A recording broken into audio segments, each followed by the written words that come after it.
Alright, so now it's time to start jumping into the actual editing process. So we've got our workspaces set up, we've got all our files organized, everything's imported, we've got our proxies created. Now we're going to start editing, okay? So let's go into the most important beginning part of editing your footage, and that is planning out your edit. Do not skip over this step. A lot of filmmakers want to skip over this. I don't blame you. After you finish shooting your footage and you get it back into the computer, the tendency is to want to just jump into the timeline and start throwing clips in and editing and getting to the fun part, right? But we're going to take a step back for a minute, and we're going to spend some time actually planning the edit, making sure that we're working with the best parts of our footage, going through all of our footage, and moving the clips that we want to work with into another timeline so that we can start editing from there. So what I'm going to do is, in our project here, we've got a project already open. We're going to start out by creating a new timeline that is going to be separate from our main timeline. So I'm going to create a new sequence. And I'm just going to jump over here to settings. You want to set this sequence to be the size, the resolution of your final video. So in this case, let's just say it's 1920 by 1080. That's going to be 1080p.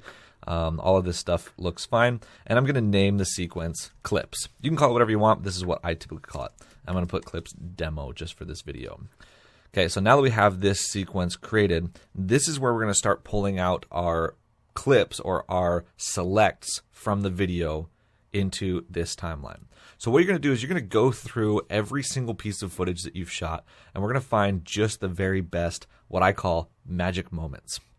Okay, so those moments where the lighting just worked, the movement of the camera worked, the acting was good, the, whatever, everything just kind of comes together. You're going to look for those moments in your footage, and that's what you're going to pull into this timeline. What this does is that what a lot of filmmakers will do is when they're editing just on their main timeline, so like for example over here, they'll go over to their video, and when they're starting to edit, they'll go through and say, okay, I want to start with a clip that's, maybe a wide shot, so that one looks good. Let me, find a piece of that and I'll put it down on here. And that's fine if you're going through and doing it that way. The problem with this is that you're probably leaving out, because you're not going through all the footage to find the best moments, you're probably leaving out a lot of better footage that you could have been using instead of the clip that you chose. And so we're going to make sure we get that completely out of the way and only find those magic moments, the clips, the selects where everything looks really good, build those out into a timeline of clips that we can now pull from for our main timeline. And what this does is that it ensures that the final video that you end up producing or editing or exporting only has clips in it that are some of the best pieces of footage that you shot, which is going to improve the overall quality of the entire video.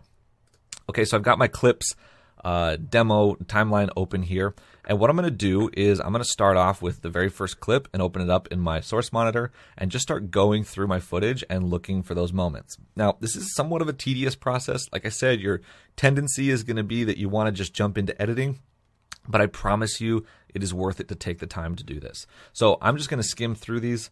I won't spend time actually playing each one. Just as I've gotten used to this, I've gotten better at it. That'll take a long time to play through, like hours of footage that you've shot.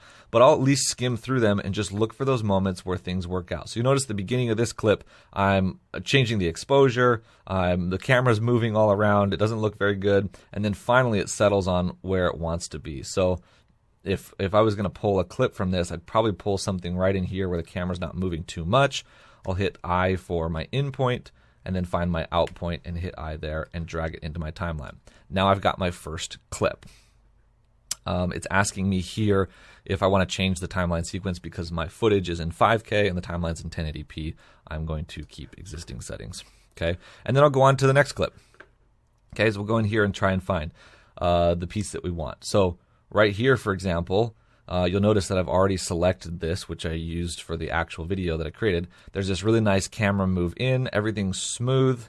We've got him drumming. There's a dolly in, and then it goes out of focus right there. So I'm going to use just that piece and pull that in. And then I'll continue going through the rest of this clip and just see if there's anything else that I like. Well, okay, so that movement is kind of cool. This blurry out of focus effect, I might be able to use that in the video. And this part right here where the camera's kind of panning side to side and you can see the light rays just kind of moving around the drummer, that's really cool. So I'm going to hit I here to create an in point. I'm going to hit O here to create an out point. And there's another clip that I can use. I'm going to continue this process going through the entire video, skimming through every clip, finding those moments where things work, and pulling out those pieces of footage that I want to use for my final edit. Okay, so once you're done with your clips timeline, you're going to end up with something like this. You'll notice that we've got a bunch of clips here. We've got some different scenes. In this case, this video was for a video on different frame rates. So each of these sections is for a different frame rate. And so, for example, if I was shooting a commercial or something, each scene would be separated. I have a big gap here between the scenes so that I know which one is which. And I'll go through these. You can select the different scenes. You can change the colors of them or do whatever you want, but just keeping this organized so that I know what I'm working with. And then what I've done, you'll notice that some of these clips in the clips timeline are raised up onto a second track here. And that's, for me, that's a way that I use to just mark specific clips that I really, really like. And that's basically just saying these are clips that absolutely have to go in the video. Like, these are the best of the best shots of the entire thing. And then so we're going to make sure that at least most of those get in the video, and then we'll fill in the rest of the video with the rest of them. Okay, so now that we have our clips timeline ready, and that's all done, then we're going to start moving these into our main timeline. So our main timeline is over here, this drumming video one. This obviously is already filled out because this is a finished video. But let's say, if this is a blank timeline, I'd be working with this right here, okay? So what I'm going to do is I'm going to take my clips timeline and just drag it down here to the bottom of the screen so that it separates it out and I can see both timelines on my screen. Now you can do this in DaVinci Resolve as well. There's a button on the top right of the timeline that's like a create new timeline button. So if you do that, it'll open up the two different timelines for you. Unfortunately, Final Cut doesn't do this, at least right now as of this video, so there's no way to separate out the timelines like this.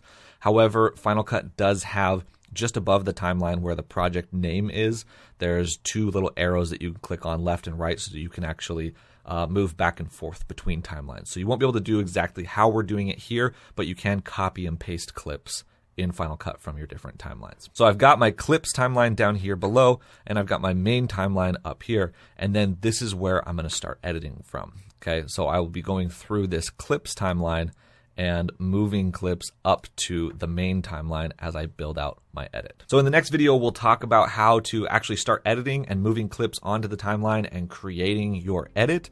But for right now, here's just a quick video on how to get ready for this, how to go through and select those magic moments, make sure that you're working from your very best footage so that the video turns out as best as it possibly can.